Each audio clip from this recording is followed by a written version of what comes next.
നാരായണായ നമോ നമഃ.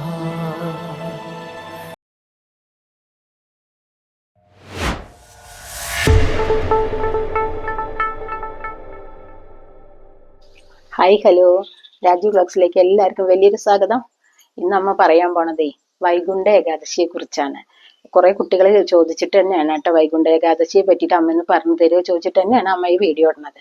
അപ്പോൾ ഈ കൊല്ലത്തെ വൈകുണ്ഠ ഏകാദശി നമുക്ക് 2025 രണ്ടാമത്തെ ഏകാദശി ആയിട്ടാണ് വന്നിരിക്കുന്നത്. കഴിഞ്ഞ വർഷവും വന്നിട്ടുണ്ട്. അപ്പോൾ ഈ 2025 രണ്ട് പ്രാവശ്യം വന്നിട്ടുണ്ട് വൈകുണ്ഠ ഏകാദശി. ഈ വൈകുണ്ഠ ഏകാദശി എന്ന് പറഞ്ഞാൽ വിഷ്ണു ഭഗവാൻ വൈകുണ്ഠത്തിന്റെ വടക്കേ നട തുറന്നിരുന്ന ദിവസമാണ്. അതാണ് സ്വർഗവാതിൽ ഏകാദശി. സ്വർഗവാതിലായിട്ടാണ് നമ്മൾ വടക്കേ നടയെ സങ്കല്പിക്കുന്നത്. അപ്പൊ അതുകൊണ്ടാണ് സ്വർഗവാതിൽ ഏകാദശി എന്ന് പറയുന്നത്. ഈ ഏകാദശി നോറ്റു കഴിഞ്ഞാൽ പിന്നെ നമുക്ക് വേറെ ഒരു വർഷത്തിൽ ഒരു ഏകാദശി നോറ്റാൽ മതി എന്നുള്ളതാണ് ശരിക്കും എല്ലാവരും പറയണത്. വീട്ടിലെ അമ്മയ്ക്ക് അങ്ങനെയാണ് പറയുക. വൈകുണ്ഠ ഏകാദശി നോറ്റാൽ തന്നെ ഒരുപാട് പുണ്യാണ് നമുക്ക് കിട്ടുന്നത്. അപ്പോ ആരും മറക്കാതെ ഈ പ്രാവശ്യം വൈകുണ്ഠ ഏകാദശി നോൽക്കണം എന്നാണ് അമ്മയ്ക്ക് പറയാനുള്ളത്. പിന്നെ ഒരു കാര്യം പറയട്ടെ, പ്രാദേശിക കലണ്ടറിലെ ചില സ്ഥലത്ത് ഞാൻ കണ്ടിട്ട് 31-ാം തീയതി എഴുതി കണ്ടിട്ടുണ്ട് കേട്ടോ.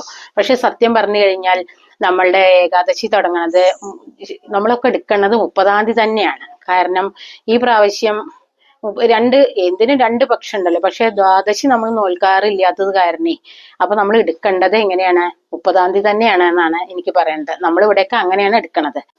അപ്പൊ എങ്ങനെ വേണ്ടതെന്ന് ഞാൻ പറഞ്ഞു തരുന്നുണ്ട്. അപ്പൊ നമ്മൾ 29-ാം തീയതി, അതായത് ഏകാദശി തലേ ദിവസം നമ്മൾ ഒരിക്കലൂണ് മത്സ്യമാംസാദികളൊക്കെ ഭക്ഷണം നിർത്തണം, ഭക്ഷിക്കൽ നിർത്തണം. പിന്നെ നമ്മൾ ലഘു ആഹാരം ബാക്കി 2 നേരം, ഒരു നേരത്ത് അരിയാഹാരമായിട്ട് അങ്ങനെ ഒരു ഒരിക്കലൂണ് നിങ്ങൾക്ക് അറിയില്ലേ, അങ്ങനെ ഒരിക്കലൂണ് എടുക്കുക.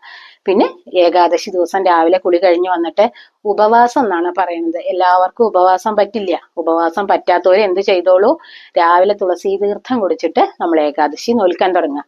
അപ്പൊ നമ്മൾ കുറച്ച് നേരത്തെ എഴുന്നേൽക്കുക. എന്നാൽ എല്ലാ വൃത്തിയോടുകൂടി നമ്മൾ ചെയ്യുക. ഞാൻ കഴിഞ്ഞ ഏകാദശി പറ്റി പറഞ്ഞത് കേട്ടവർക്കൊക്കെ മനസ്സിലാവും. ഇല്ലാത്തവർക്കായിട്ട് ഞാൻ പറയുകയാണ്, നമ്മൾ എല്ലാം ഉപ്പുപാത്രം മുതൽക്ക് എല്ലാ സാധനങ്ങളും നമ്മൾ മാറ്റി ഉപയോഗിക്കാൻ ശ്രമിക്കണം. ഏകാദശി വ്രതം അത്രയും ശക്തിയായിട്ട് എടുക്കണം നമ്മള്. അപ്പൊ നമ്മൾ എന്ത് ചെയ്യണം, 30-ാം തീയതി രാവിലെ നേരത്തെ എഴുന്നേറ്റ് തുളസി തീർത്ഥം കുടിച്ച് ഏകാദശി തുടങ്ങണം. അപ്പൊ അന്നത്തെ ദിവസം വിഷ്ണു ഭഗവാന്റെ ക്ഷേത്രത്തിലൊക്കെ നമ്മൾ പോയി തൊഴുന്നത് ഏറ്റവും നല്ലതാണ്. അതൊന്നും സാധിക്കാത്തവരെ വീട്ടിൽ തന്നെ ഏകാദശി നോറ്റാൽ മതി. പക്ഷെ സത്യത്തിൽ ഏകാദശി നോലുമ്പോ എങ്ങനെയെന്ന് പറഞ്ഞു കഴിഞ്ഞാൽ, ഉപവാസം എന്ന് ഞാൻ പറഞ്ഞ പോലെ എല്ലാവർക്കും പറ്റില്ലല്ലോ.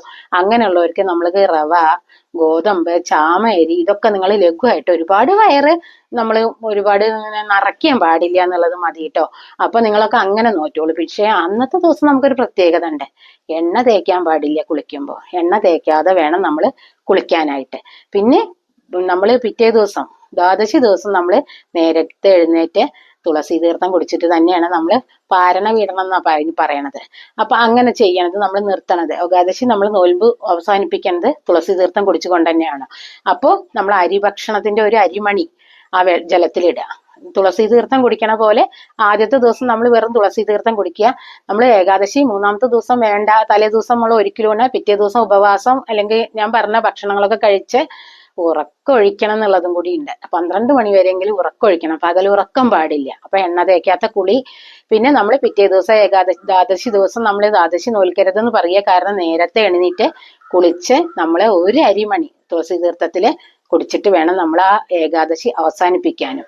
ഇനി ഞാൻ ബാക്കി ഒരു ഐതിഹ്യ കഥ ഉണ്ട് കേട്ടോ, അത് ഞാൻ പറഞ്ഞു തരാം.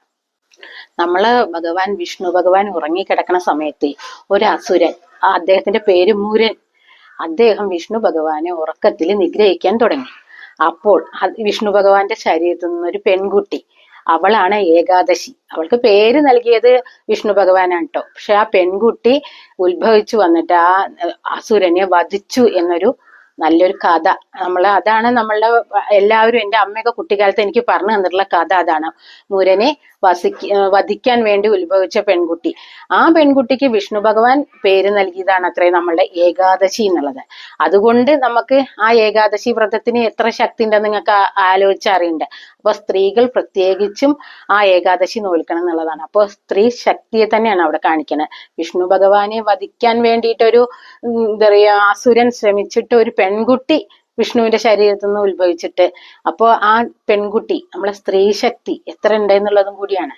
അപ്പോൾ അവളാണ് നമ്മളുടെ ഏകാദശി എന്ന് പറയുന്ന പെൺകുട്ടി. അങ്ങനെയാണ് ഒരു ഐതിഹ്യ കഥ. സന്തുഷ്ടനായ ഭഗവാൻ അത്രയും സന്തോഷത്തോട് കൂടിയിട്ടാണ് ആ കുട്ടിക്ക് ഏകാദശി എന്നുള്ള പേരിട്ടതേ. അത് കാരണം ഭഗവാൻ അവൾക്കൊരു അനുഗ്രഹവും നൽകി. ഈ ദിവസം ആരൊക്കെ വ്രതം നോൽക്കുന്നുവോ അവർക്കെല്ലാം വൈകുണ്ഠപ്രാപ്തി നൽകും ഞാൻ എന്നുള്ളതാണ് ഭഗവാൻ പറഞ്ഞിരിക്കുന്നത്.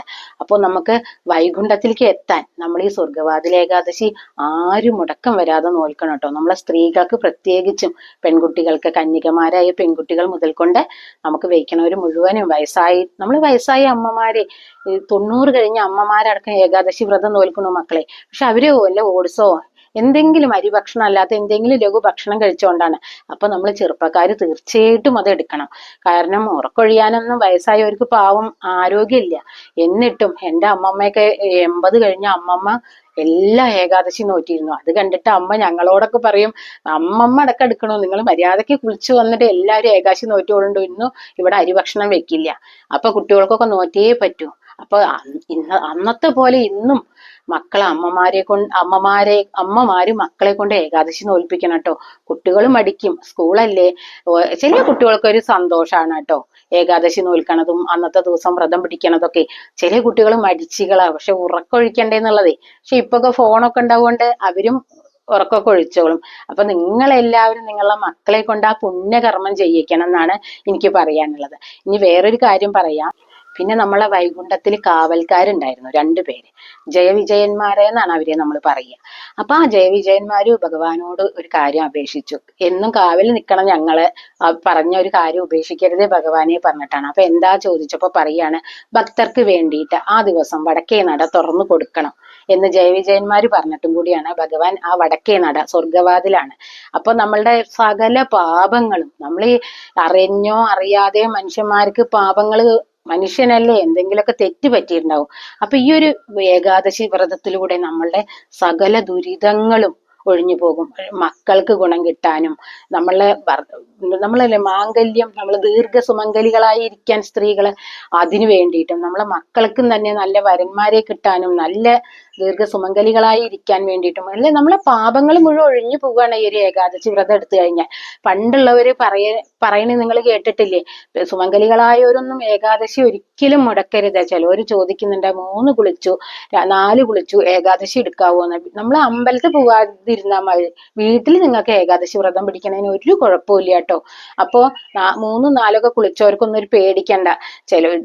പാടില്ലാത്തവരെ നമ്മൾ 1-ാം ദിവസം തന്നെ ഏകാദശി വ്രതം പിടിക്കുന്നവരുണ്ട്. കാരണം വീട്ടിലിരുന്നിട്ടല്ലേ, നമ്മളെ മനസ്സിൽ നമ്മള് നാമജപമൊക്കെ നമുക്ക് നടത്താം, അമ്പലത്തിൽ പോവണ്ടെന്ന് മാത്രം. അവിടെ നമുക്ക് സത്യം പറഞ്ഞാൽ താന്ത്രികമൊക്കെ നടക്കുന്ന സ്ഥലമാണ്, അവിടെ അശുദ്ധിപ്പെടുത്താൻ മതി. പക്ഷെ വീട്ടിൽ നമുക്ക് വ്രതം പിടിക്കുക, അതിനൊരു ആരോഗ്യവും ഇല്ല. അപ്പൊ എല്ലാരും പ്രത്യേകം ഓർക്കണം, ഈ ഏകാദശി വ്രതം എടുത്തു കഴിഞ്ഞാൽ, ഈ സ്വർഗവാതിൽ ഏകാദശി വ്രതം എടുത്തു കഴിഞ്ഞാൽ 23 ഏകാദശി നോറ്റ ഫലമാണെന്നുള്ളത് എല്ലാവരും ഓർക്കണം. പിന്നെ അന്നത്തെ ദിവസം നമ്മൾ പ്രത്യേകിച്ചും വിഷ്ണു സഹസ്രനാമം ചെല്ലുന്നത് വളരെ നല്ലതാണ് കുടുംബത്തിലേക്ക്. പിന്നെ നമ്മളെ പിതൃക്കളെ, മരിച്ചുപോയ അച്ഛനും അമ്മയ്ക്കൊക്കെ മോക്ഷം കിട്ടുട്ടോ മക്കൾ ഇവിടെ ഏകാദശി നോറ്റു കഴിഞ്ഞാൽ. മക്കളുടെ ഉയർച്ചയും പിന്നെ നമ്മളെ കാരണന്മാർക്ക്, പിതൃക്കൾക്ക് മോക്ഷം കിട്ടണൊക്കെ ഈ ഏകാദശി നോറ്റി കഴിഞ്ഞാൽ മോക്ഷം കിട്ടൂട്ടോ. അപ്പോ അതൊക്കെ ഇതിന്റെ പ്രത്യേകതയാണ്. പിന്നെ നമ്മള് ഒരു നാമം കൂടി നമ്മൾ ചെല്ലിയും കൊണ്ടേ ഇരിക്കണം. നമുക്ക് ഉച്ചയ്ക്കൊക്കെ നമ്മൾ അന്നത്തെ ദിവസം TV, ഫോണ് അതൊക്കെ ഒന്ന് ഉപയോഗിക്കാതിരിക്കാൻ ശ്രമിക്കുക. കാരണം ഭഗവാന്റെ നാമങ്ങൾ നമ്മൾ ചെല്ലുക. പിന്നെ സാധിക്കണവരൊക്കെ അമ്പലങ്ങളിൽ പോയിട്ട് അവിടുത്തെ പ്രസാദം കഴിക്കുക വെച്ചാൽ വളരെ പുണ്യാണ്.